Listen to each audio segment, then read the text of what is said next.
Hi, fourth graders. Welcome to your Making Meaning lesson for today. My name is Ms. Tomasho. My students usually call me Ms. T. I'm a teacher at Hazel Wolf K-8 school. And I want to welcome you to my classroom. If you've watched my other videos, you know that I'm actually sitting in a corner of my daughter's playroom on the second floor of our house. It's really hot up here today. This is not my usual classroom. We're just finding places to learn and teach the best way we can in our homes right now. And it feels kind of funny, feels kind of weird. I'm teaching this lesson or recording this lesson at 8:15 at night after my toddler has gone to bed. That's not when I'm used to teaching. But we are all just doing the best we can right now.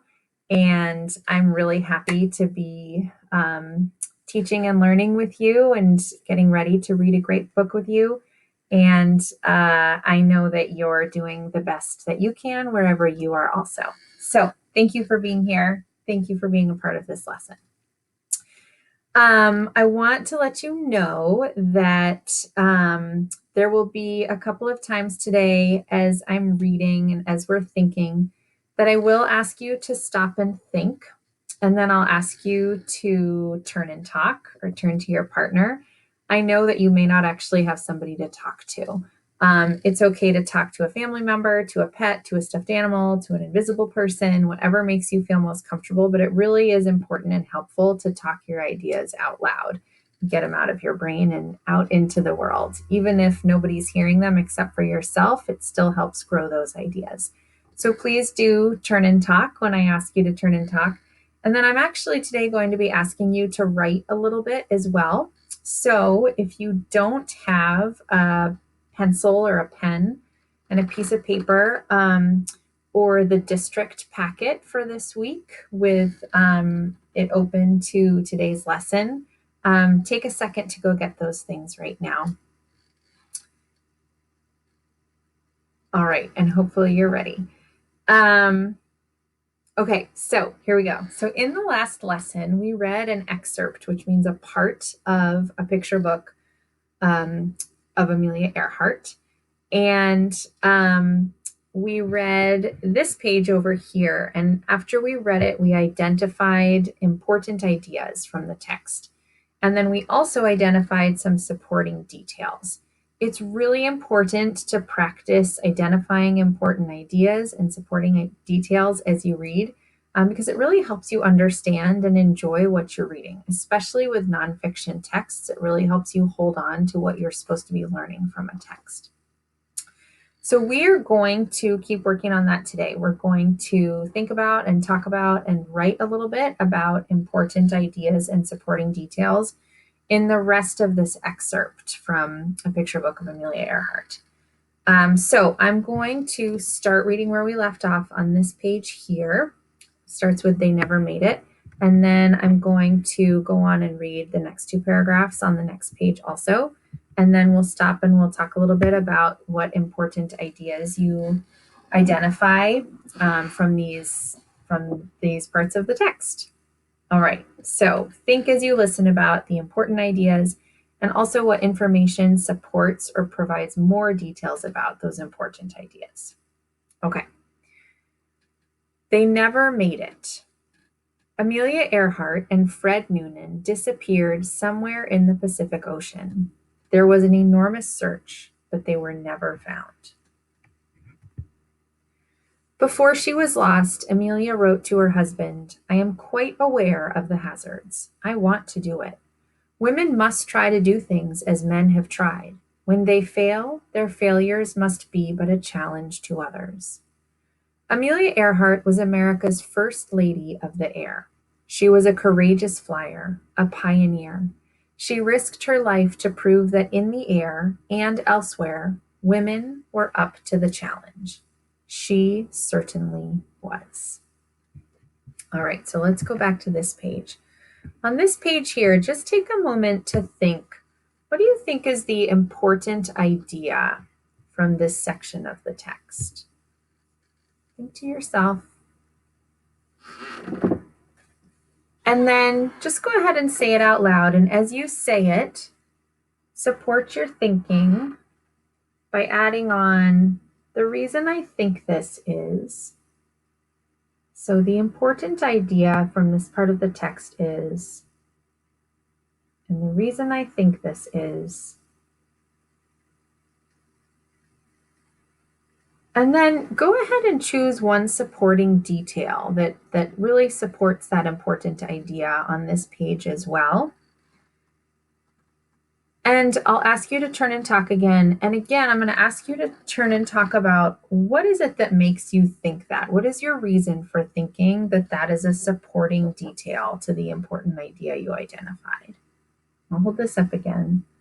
So a supporting detail to this idea is, and the reason I think this is,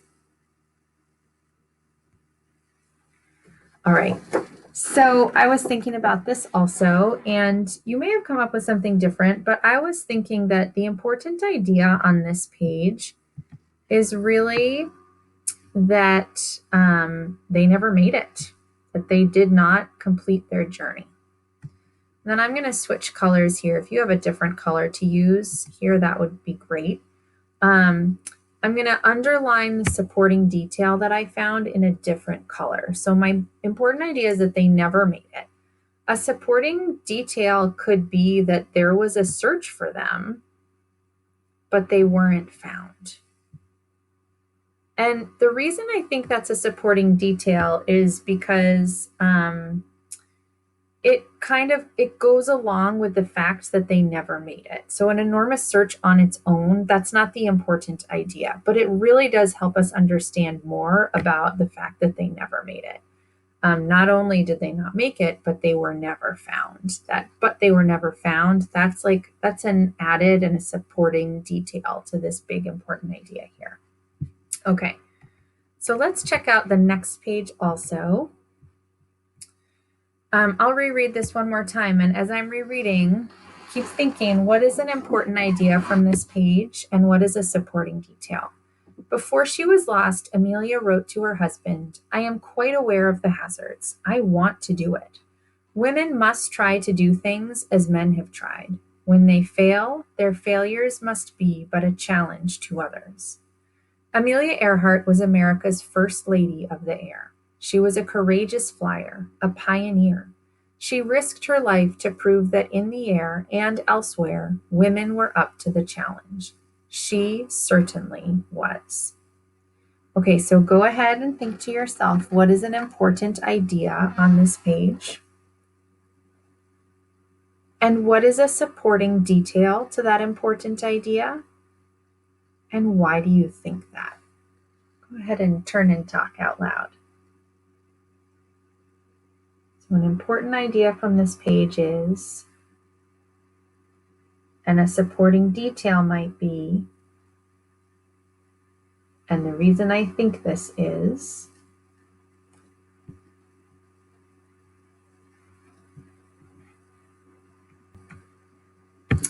okay, so you might have been thinking something else. What's most important is that you're supporting your idea with a reason. But if you're like me, you might have been thinking that an important idea from this page is kind of this last sentence, that she risked her life to prove that in the air and elsewhere, women were up to the challenge. So I'm going to go ahead and underline that in purple. That's my important idea color. She risked her life to prove that in the air and elsewhere, women were up to the challenge. The reason I think that's an important idea is because it's kind of what Amelia did throughout her whole life. There are lots and lots of examples, like her studying auto repair, her deciding not to get married when she was younger, her deciding that she wanted to fly across the Atlantic alone. There are lots of examples of Amelia Earhart really wanting to be this woman who could prove that women could do all of these things that people thought that they couldn't. So that feels like a really important idea to me. And a supporting detail that I found was that she was a courageous flyer. And the reason I think that's a supporting detail is because, yes, it is important that Amelia Earhart was a brave flyer. That is very important. But it's not what's most important. What's most important is this idea that she wanted to prove that women could do things that men and other people thought that they couldn't. And one of those things was being a pilot, was being a flyer. So that's why I think that's a supporting detail, but maybe not the most important idea. Okay, that was some good thinking work. I feel like my brain just stretched out a whole bunch. So, what we did today is we kept identifying important ideas and really thinking about why those ideas were so important. And then we also identified some supporting details to go along with them. And we thought about why those might be supporting details as opposed to important ideas. So, now it's time for IDR. I would like you to find a good spot to read where you can be as focused as possible. I'd like you to find a great narrative nonfiction book if you have any. If not, any kind of book, fiction book, narrative book is great. And read for a good 30 minutes. And as you are reading, I'd like you to continue to practice this skill of stopping every once in a while and identifying important ideas in the text, and then also identifying some supporting details to go along with them. So I have a book ready for myself. This book, I'm on Epic Books right now, which is a great website. This book is called Malala, Activist for Girls' Education by Raphael Freire, illustrated by Aurelia Fronti. And it's published by Charles Bridge. And this is a narrative nonfiction. This is a biography of a woman named Malala, who was an activist for girls' education. So I'm just going to read a few pages, and I'm going to show you how every once in a while I'm going to stop and think to myself, like, oh, I think that's an important idea. And then I'll identify supporting detail and kind of explain why I think that. Okay, Malala is born at dawn in 1997. She is the first child of Ziauddin Yousafzai and Tor Pekai. They live in the large city of Mingora, which spreads out across the depths of the Swat Valley in Pakistan. Their home is across the street from a school for girls that Ziauddin founded, the Kushal School. Malala's father is not sorry that his child is a girl, as some new fathers in their country might be. That might be important. Ziauddin is very fond of his Pashtun people, but he is not as fond as some of their traditions. Ziauddin asks friends and family to throw dried fruits, candies, and coins into her cradle as they would for a boy. So I'm just going to stop here because I think that I identified an important idea as I was reading to myself. I think this idea that Malala's father is not sorry that his child is a girl, as some new fathers in their country might be. I think that's an important idea because it tells me that Malala may have some challenges doing the things that she wants to do and living the life she wants to live because she is a girl. And that, but Malala's father is not sorry that his child is a girl. He believes in her, even though she is a girl. That feels like an important idea. It might tell me about some challenges that could be faced and also how these characters and these people are going to face those challenges. And then a supporting detail I saw was how Ziauddin, the father, asks friends and family to throw dried fruits, candies, and coins into her cradle as they would for a boy, because it's like the detail of a tradition that happens for a boy usually. It's not the most important idea, but it definitely goes along with this idea that Malala's father believes in her as a girl. Okay. So I'm going to keep reading. And as I read, I'm going to keep stopping and thinking about those important ideas and the supporting details. When I'm finished reading today, when you're finished reading today, I would like you to talk to somebody near you about an important idea and a supporting detail that you found and why you identified that as an important idea and a supporting detail. If you have one of the packets from the district, go ahead and write that important idea and supporting detail down as well. All right. Thank you so much for your great thinking and your great work today. Such a pleasure reading these books with you and practicing these skills and becoming better and stronger readers, even though we're doing our learning at home. Thank you so much, and I'll see you next time.